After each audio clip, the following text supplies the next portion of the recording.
எனக்கு மட்டும் ஏன் இவ்வளோ சோதனைன்னு நீங்க வருத்தப்பட்டுக்கிட்டு இருந்தீங்கன்னா, இந்த வசனத்தின் மூலமா ஆண்டவர் உங்கட்ட தான் பேசுறாரு. அவர் சோதனைய உங்க வாழ்க்கையில அனுமதிச்சிருக்கிறார்ன்னா, அதுலருந்து வெளிய வருவதற்கான வழியும் ஆயத்தம் பண்ணி வச்சிருப்பாரு. அந்த வழி என்னங்கிறத தேட ஆரம்பிங்க. திராணிக்கு மேலாக சோதிக்கப்பட ஒரு நாளும் விடமாட்டார். திராணிக்கு மேலாக சோதிக்கப்பட ஒரு நாளும் விடமாட்டார். தாங்கிடும் பலன் தருவார்.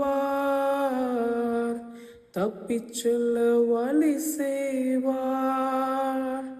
தாங்கிடும் பலன் தருவார்.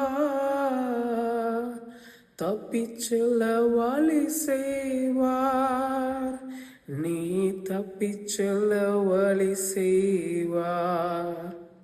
கலங்கிடவே வேண்டாம். கலங்கிடவே வேண்டாம். நம் இயேசு கைவிட மாட்டார். நம் இயேசு கைவிட மாட்டார்.